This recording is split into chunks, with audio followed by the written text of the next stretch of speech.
नमस्ते मातृशक्ति को। जिन बहन बेटियों को फैलोपियन ट्यूब ब्लॉक है, जिनको बच्चा होने में कठिनाई हो रही है, गर्भाशय नलिका अवरोध है, उनके लिए आज की वीडियो समर्पित है।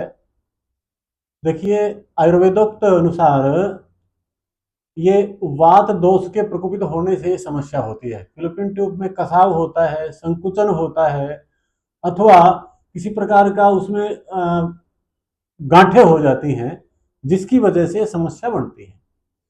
अब शुक्र और अंडा दोनों मिलेंगे ही नहीं तो बच्चा कैसे बढ़ेगा। यही स्थिति बिगड़ती है तो फिर बच्चा होने की दिक्कत आने लगती है।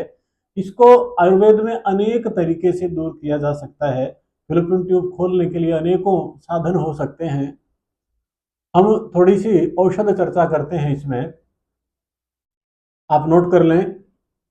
गाजर के बीज 50 ग्राम और काले तिल 30 ग्राम, सौंठ 50 ग्राम, अजवाइन 25 ग्राम, इन सबको कूट करके अच्छी प्रकार दरदरा कूट लें। इनको कूट करके इसकी 60 पुड़िया बना लें।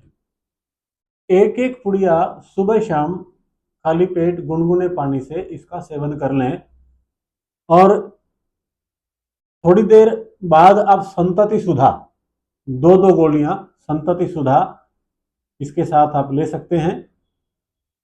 भोजनोपरांत भोजन करने के बाद दशमूलारिष्ट 2 चम्मच, पत्रांगासव 2 चम्मच और 4 से 6 चम्मच पानी मिला करके आप भोजन के बाद ले लेती हैं तो ये इसका उत्तम उपचार होगा।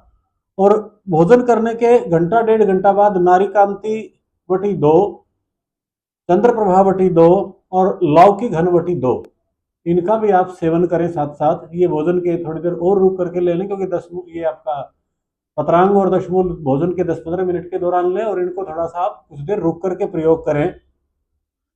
इसके साथ साथ डेली एक्टिव का भी आप 2-2 कैप्सूल दिन में दोनों समय आप ले सकती हैं। ये तो हो गया औषधोपचार। अब हम बात करते हैं एक्यूप्रेशर की। ये हमारे गर्भाशय से संबंधित पॉइंट होते हैं। इनको आप अच्छी प्रकार से 2-2 मिनट से लेकर के 5-5 मिनट तक इन बिंदुओं को आप अच्छी प्रकार दबाएं, अथवा भारी वजन का कोई कड़ा चूड़ा आदि आप डाल सकती हैं, जिससे आपके पॉइंट स्वाभाविक रूप से दब सकते हैं। पैरों में भी कड़ी डाल लेते हैं वजनदार, तो उससे भी आपके पॉइंट्स दबते हैं। जहां तक आसनों की बात है, प्राणायाम की बात है, आप कपालभाति आधा घंटा से 1-1 घंटा दोनों समय करिएगा। कपालभाति मोस्ट इंपॉर्टेंट प्राणायाम है, इसको आप जरूर करें। कपालभाति के साथ साथ यदि आप बाह्य प्राणायाम कर सकती हैं, पूरा श्वास अंदर खींचना, तुरंत श्वास को बाहर फेंक देना, बाहर श्वास को होल्ड करके गुदद्वार द्वार को सिकोड़ना, मलमूत्र के केंद्रों को ऊपर सिकोड़ना, पेट को अंदर खींचना और गर्दन को सिकोड़ लेना। जब तक श्वास को आप बाहर रोके रख सकते हैं, इसी स्थिति में रोके रहें। और जब नहीं रोक पाते हैं तो धीरे धीरे तीनों बंद खोल देते हैं और श्वास को ले लेते हैं। बाह्य प्राणायाम आप करिएगा। आसनों में उत्तान पादासन से लेकर के पादंगुष्ठ नासस्पर्श आसन से लेकर के पवन मुक्त आसन से लेकर के सुप्त गर्भासन से लेकर के मार्जार आसन है, कटी उत्तान आसन है, कंधर आसन है, जो भी आसन मैं बता रहा हूं, इनमें से आप जितना भी कर पाओ, जितनी आपकी सामर्थ्य है, उतने उतने आसन आप करिए और कुछ भी आपको ध्यान न रहे। और यदि आप शरीर से स्वस्थ हैं तो सूर्य नमस्कार आसन का आप अभ्यास करिएगा। इसमें सारे आसन आ जाते हैं, छोटे से बड़े जो मैंने आपको बताए ना लाभदायक आसन, वो सारे इसमें सिमट जाते हैं। इतना जबरदस्त है ये सूर्य नमस्कार आसन। इसके साथ साथ भोजनचर्या में देखिए, वात नाशक औषधियों का आप सेवन करें। वात कारक वस्तुओं का प्रयोग बिल्कुल भी ना करें, जैसे आलू, अरबी, भिंडी, बैंगन, गोभी, उड़द आदि जो वात कारक, जो वात को बढ़ाने वाली वस्तुएं हैं, उनका प्रयोग न करें। और आंतरिक सिस्टम को ठीक करने के लिए जितना हो सके उतना प्राकृतिक भोजन पर आप आइएगा।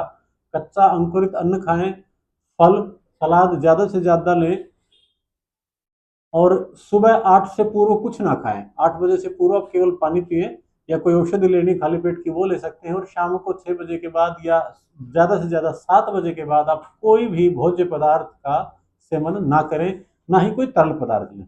इतना यदि आप करती हैं तो आप पूर्ण रूप से, मैं समझता हूँ आपकी फिलिपिन ट्यूब खुल जाती है, सूजन उसका दूर हो जाता है, संकुचन मिट जाता है, फाइब्रोइड्स हो, गांठें भी हों तो पिघल जाती हैं, और आपको परमात्मा की कृपा रहेगी तो निश्चित रूप से संतान प्राप्त होगी। तो आज इतना ही। आपका अपना रणधीर योगार्थी, पतंजलि मेगा स्टोर, चरखी गेट, चरखी दादरी से। Phone number 8950096227। धन्यवाद।